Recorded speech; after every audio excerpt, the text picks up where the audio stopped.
Praise the Lord. Mark எழுதின சுவிசேஷம் 3ஆம் அதிகாரம்.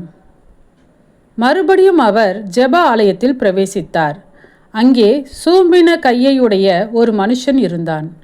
அவர் ஓய்வு நாளில் அவனை சொஸ்தமாக்கினால் அவர் பேரில் குற்றம் சாட்டலாம் என்று அவர் மேல் நோக்கமாய் இருந்தார்கள்.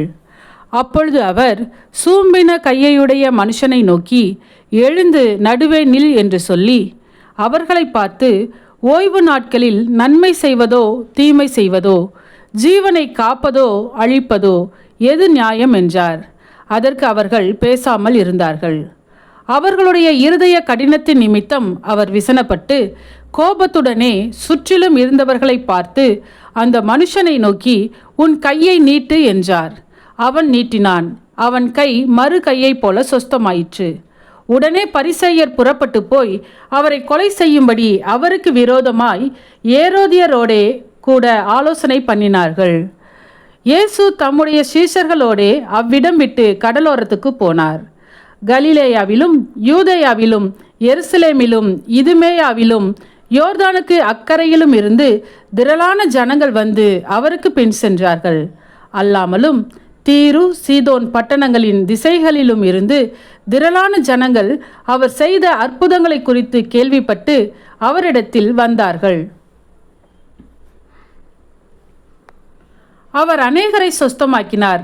நோயாளிகள் எல்லாரும் அதை அறிந்து அவரை தொட வேண்டும் என்று அவரிடத்தில் நெருங்கி வந்தார்கள். ஜனங்கள் திரளாய் இருந்தபடியால் அவர்கள் தம்மை நெருக்காதபடிக்கு தமக்காக ஒரு படவை ஆயத்தம் பண்ண வேண்டும் என்று தம்முடைய சீஷர்களுக்கு சொன்னார். அசுத்த ஆவிகளும் அவரை கண்டபோது அவர் முன்பாக விழுந்து, நீர் தேவனுடைய குமாரன் என்று சத்தமிட்டன. தம்மை பிரசித்தம் பண்ணாதபடி அவைகளுக்கு கண்டிப்பாய் கட்டளையிட்டார். பின்பு அவர் ஒரு மலையின் மேல் ஏறி தமக்கு சித்தமானவர்களை தம்மிடத்தில் வரவழைத்தார். அவர்கள் அவரிடத்திற்கு வந்தார்கள்.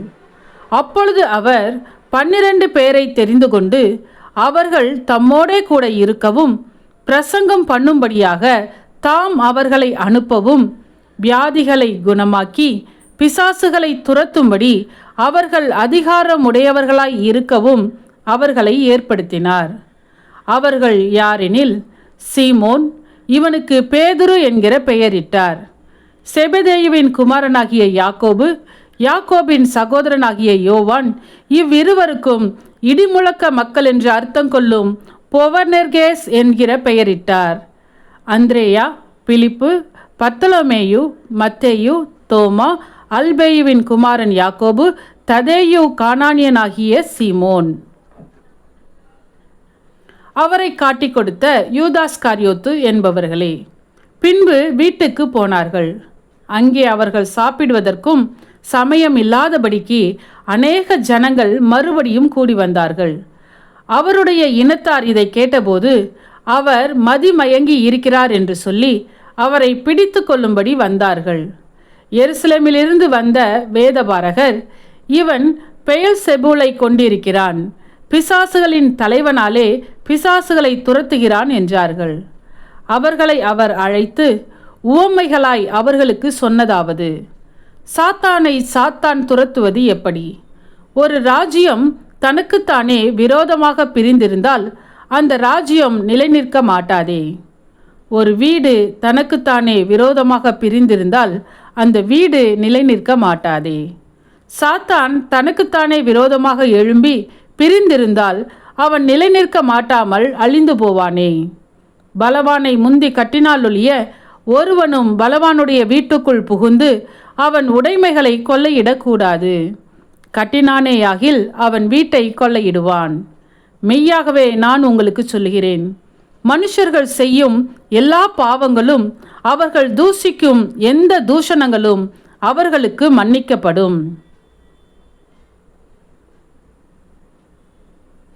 ஒருவன் பரிசுத்த ஆவிக்கு விரோதமாக தூஷணம் சொல்வானாகில் அவன் என்றென்றைக்கும் மன்னிப்படையாமல் நித்திய ஆக்கினைக்குள்ளாயிருப்பான் என்றார்.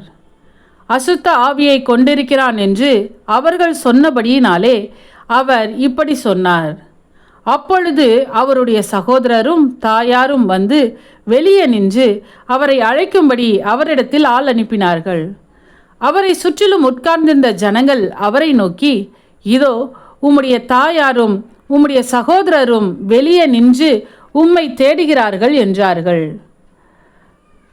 அவர்களுக்கு அவர் பிரதியுத்தரமாக, என் தாயார் யார், என் சகோதரர் யார் என்று சொல்லி தம்மை சூழ உட்கார்ந்திருக்கிறவர்களை சுற்றி பார்த்து, இதோ என் தாயும் என் சகோதரரும் இவர்களே. தேவனுடைய சித்தத்தின்படி செய்கிறவன் எவனோ அவனே எனக்கு சகோதரனும் எனக்கு சகோதரியும் எனக்கு தாயுமாய் இருக்கிறான் என்றார். ஆமென். சத்தியத்தையும் அறிவீர்கள், சத்தியம் உங்களை விடுதலையாக்கும். இந்த வசனத்தின்படி அநேகர் சத்தியத்தை அறிந்து விடுதலையாக்கப்பட இந்த சேனலை லைக், ஷேர் செய்து சப்ஸ்கிரைப் பண்ணுங்கள். கர்த்தருடைய கண்கள் நீதிமான்கள் மேல் நோக்கமாயிருக்கிறது.